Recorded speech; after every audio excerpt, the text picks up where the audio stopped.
continuar onde a gente parou na aula passada. Estávamos falando sobre depoimento das testemunhas no pátio. Concluímos, parte do depoimento, vem a fase seguinte da instrução, que é a chamada razões finais da defesa. Então, o artigo 180 da legislação fala para a gente que, concluída a instrução, o indiciado será intimado para, no prazo de 10 dias, oferecer as razões finais da defesa. Então, lembra lá que na defesa prévia, na defesa preliminar, o defensor do indiciado, o defensor daquele servidor que está sendo acusado, teve a oportunidade de juntar ali uma peça, um pedido escrito, onde colocou as testemunhas, as provas, pedido de perícia, pedido de diligências. Lembra que a gente viu na aula passada? Pois bem, então ouviu todo mundo que tinha para ouvir, produziu todas as provas que tinha para produzir, fez tudo que precisava ser feito. E agora a gente chega no momento final da instrução, caminhando ali para o relatório que conclui a instrução. E aí é oportunizado mais uma vez ao indiciado, através do seu representante, seu advogado, seu defensor, que junte, que apresente mais uma vez um pedido escrito, uma defesa escrita. Então, nesse momento, mais do que nunca, é hora do advogado trabalhar. É hora do advogado colocar no papel tudo que é necessário para contradizer, para comprovar a inocência do seu cliente, que no caso é o servidor. Então, vai contradizer as acusações e comprovar a inocência, certo? Através das razões finais da defesa. Qual é o prazo? 10 dias, está aí no 180. Então, depois que concluiu tudo, o servidor, seu defensor, vai receber uma intimação falando, ó, o processo está finalizado aqui, tudo que precisava fazer nós já fizemos. A partir de agora, você tem 10 dias para apresentar as razões finais da defesa. A partir do momento que ele recebe aquela intimação, começa a contar aí o prazo de 10 dias, que mais uma vez, como não tem escrito útil, não são dias úteis. Se não tem escrito nada, é porque é corrido. Então, 10 dias corridos para juntar aí essas razões finais, que é essa peça escrita, essa peça formal que vai ser anexada lá no processo. Após as razões finais da defesa, a comissão vai elaborar o relatório. Relatório, agora sim, é a chave que fecha lá a instrução. Relatório é o último ato da instrução. E o relatório ele é elaborado pela comissão. É através desse relatório que a comissão vai resumir as principais peças do processo e vai basear o motivo de sua convicção.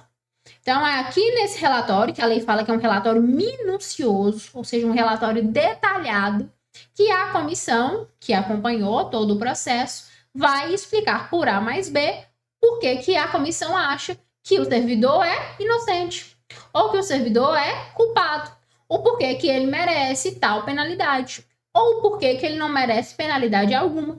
Então, eles vão explicar tudo o que aconteceu, desde lá da instauração do processo, passo a passo, quem foi ouvido, que prova fez, que perícia aconteceu, tudo detalhe por detalhe, para ao final falar a motivação, o que os induziu àquilo que eles estão opinando ali através do relatório. O relatório, ele sempre é conclusivo, seja quanto à inocência ou quanto à responsabilidade do servidor. Então, o relatório ele não pode ficar em cima do muro.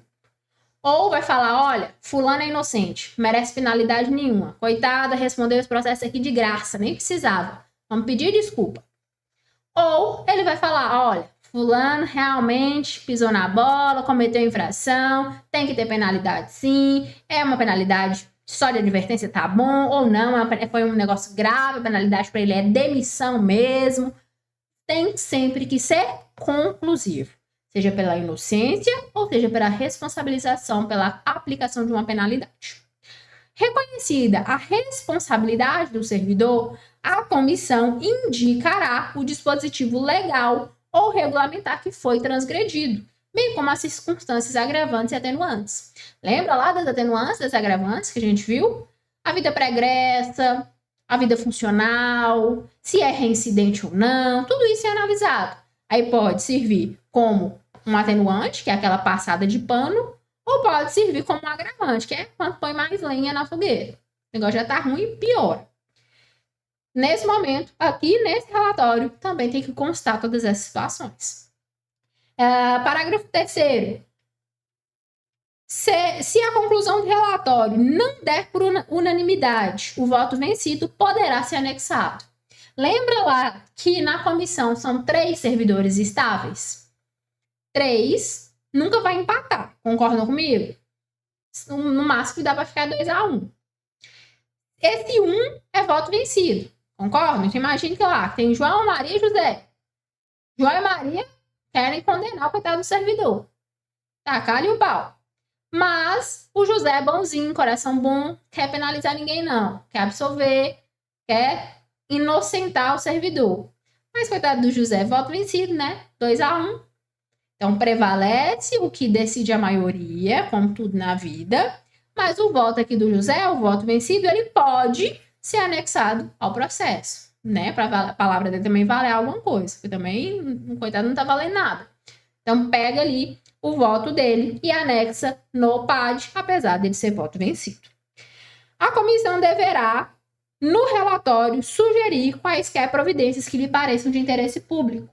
Então, além de apontar se é inocente ou se é culpado, além de apontar o que foi que ele fez, qual foi o artigo de lei que ele transgrediu, se foi um dever, se foi uma obrigação, se foi uma omissão, enfim, tem que apontar qual foi o dispositivo transgredido. Além de juntar lá os votos de todo mundo, também poderá ou deverá, como a legislação fala, deverá, um dever da comissão, sugerir providências. Então, imagine que no final do PAD verificou-se que fulano, o servidor, né, o indiciado, o acusado, ele estava doente.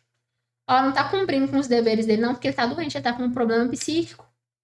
Ele não tem que se falar em penalidade, não, ele precisa de tratamento.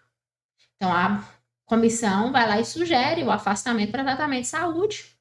O fulano aqui cometeu, transgrediu, aplica para ele uma advertência, mas ele tem que passar por uma reciclagem em determinada situação que ele pratica lá no serviço. Então, sugere o que for necessário. Tudo visando o interesse público. Certo? Então, falou de providências necessárias para a melhor prestação de serviço, especialmente desse servidor que foi indiciado, que respondeu ao PAD, também deverá constar ali nesse relatório minucioso que é elaborado pela comissão. Combinado? O processo disciplinar com o relatório, ele é remetido pela autoridade para a autoridade competente para o julgamento. Então, olha lá, vamos lembrar da linha do tempo do processo administrativo. Começa na instauração, certo? Aí vem o processo inteiro, que é a instrução. Depoimento pessoal, testemunha, perícia, defesa, relatório, nananã. Chega no final aqui, a última fase é o julgamento. Lembram das fases? Mas quem julga? É a comissão que julga? Não. A comissão só dá um parecer, um relatório. Mas as autoridades julgadoras a gente já viu. Pode ser o prefeito, pode ser o secretário, lembra?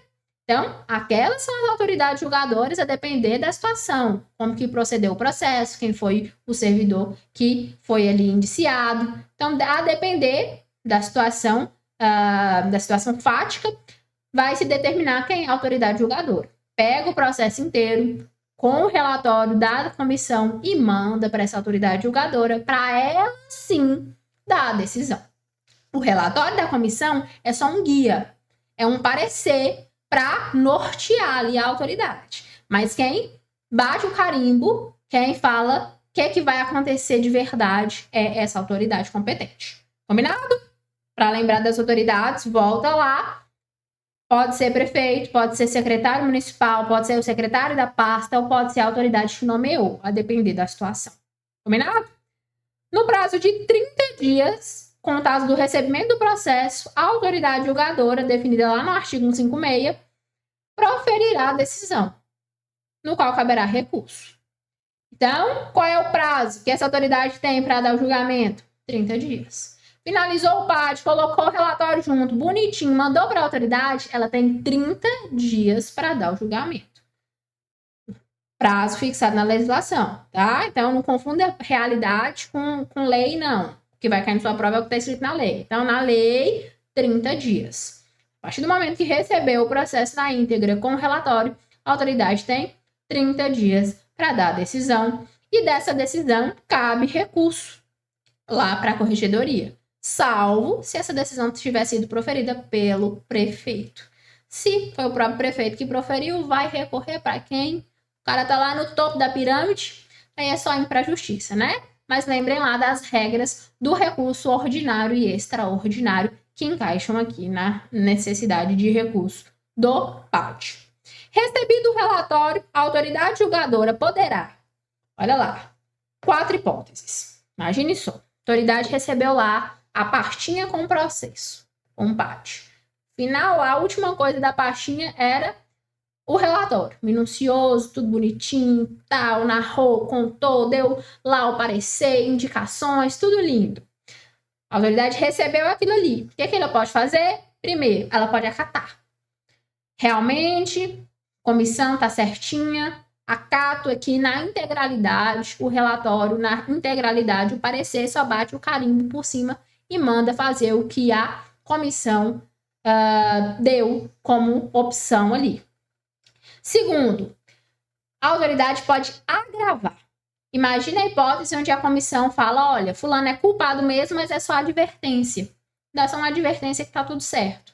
Aí a autoridade analisa tudo, lê o relatório, lê o processo, fala, opa, advertência não.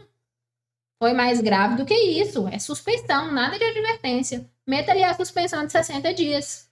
Então, agravou. Pegou uma pena que era mais branda e aplicou uma mais grave. Então, agravou. Pode também acontecer o contrário. A autoridade pode abrandar a punição. Imagine que a comissão falou, olha, é pena de suspensão, penalidade de suspensão. Aí a autoridade pega e fala, não precisa suspender não, só uma advertência resolve. Pegou algo que era mais grave, tornou mais brando. Ou isentar. Falar, olha, realmente foi culpado, mas não merece punição nenhuma, não. Vamos isentar de qualquer responsabilidade. Ou não, ele nem culpado ele é inocente. Então, isento. Certo? Então, 4 possibilidades. Acatar o parecer, o relatório da comissão, agravar o relatório, abrandar o relatório ou isentar de responsabilidade o servidor. Ainda há uma quinta hipótese, que é a hipótese de anulação. É quando olha o PAD e vê que tem alguma ilegalidade ali no meio. Ó, tudo lindo e maravilhoso, mas você deixar de observar o artigo tal da lei. Tá nulo isso aqui, rasga, joga no lixo, faz outro. Pode fazer isso também? Pode. Hipóteses de anular o processo inteiro por inobservância da lei, por praticar um ato ilegal, por ter ferido imparcialidade, por exemplo. Então, tudo isso são hipóteses de anulação do processo, que também podem ser observadas, indicadas e, no final, anuladas, né, pela autoridade competente. Combinado? Então, lembrem dessas 4 possibilidades, acatar, agravar, abrandar ou isentar, e ainda a possibilidade de anulação do processo. Perfeito? Revisão do processo administrativo. Processo administrativo disciplinar, ele pode ser revisto? Pode. Quando? A qualquer tempo. A legislação fala que a qualquer tempo. O interessado, o servidor, né, foi processado ali, ele pode ir lá e pedir para ter uma revisão do seu processo. Mas ele não pode também, do nada, acordar e falar assim, vou lá hoje para rever esse processo meu. Não é assim que acontece. Tem que ter um motivo. Tem que ter uma motivação para iniciar essa revisão. E aí a lei fala que essa motivação são chamados fatos novos ou circunstâncias suscetíveis de justificar a inocência do punido ou a adequação da penalidade aplicada. Imagine só, você responde um PAD, no final desse PAD você recebe uma penalidade de demissão. Pá, perdeu o cargo. Passou-lhe ali 1 mês, 2 meses, você tá ali vivendo como se fosse um filme, correndo atrás da sua inocência, e juntando prova, e conversando com os outros, e caçando, e do nada, você conversando ali no meio de suas, parecendo um CSI, você acha alguma câmera aqui na rua que pegou o momento exato que você consegue provar que você é inocente. Coisa que você não tinha conseguido antes do processo. É um fato novo? É um fato novo. Agora eu tenho uma filmagem que comprova a minha inocência. Aí eu vou pegar a bela da filmagem, colocar ele ali no CDzinho e ir lá pedir a revisão do meu processo. Falar, ó, eu tenho uma prova nova aqui. Consigo, por meio dessa filmagem, provar que eu sou inocente. Então, quero que vocês analisem, que vocês revisem o meu processo. Perfeito? Então, vamos lá. Processo administrativo pode ser revisto? Sim. Quando? Qualquer tempo. A lei fala que é a qualquer tempo. Pode ser uma semana depois de finalizar, pode ser um dia depois, pode ser um mês depois, qualquer tempo. Mas tem que ter um justificativo.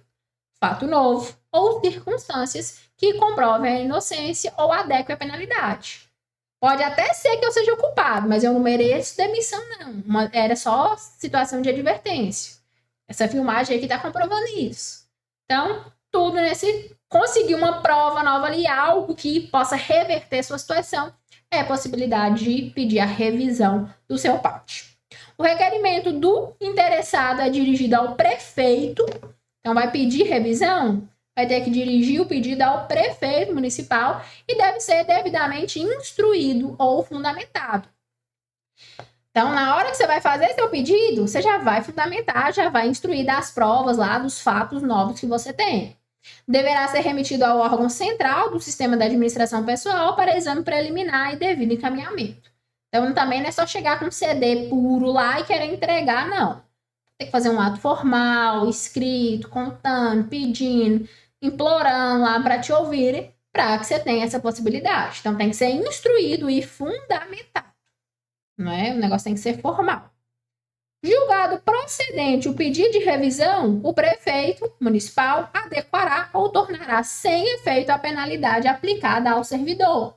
Então, se você foi lá e juntou a prova falando que você é inocente, o que vai fazer? Pegar o PAD, a decisão do PAD e rasgar, jogar fora. É inocente, não merece penalidade nenhuma. Se você foi lá e provou que você é inocente, você não é, mas você não merecia ser demitido, só uma advertência, aí o prefeito manda adequar a penalidade aplicada. Tira a penalidade mais grave, dá aquela mais tranquila e segue o baile. Isso tudo pelo prefeito. A procedência do pedido de revisão vem do prefeito, tá? Não confundam aí a autoridade. Certo? Assim, a gente finaliza a parte do processo administrativo para entrar aí nas disposições finais especiais da legislação, para falar dos 90% que compõem o quadro de funcionários públicos municipais, não só em Montes Claros, mas em grande parte dos municípios, para falar dos contratados. Vamos beber uma água e a gente já volta para finalizar essa parte.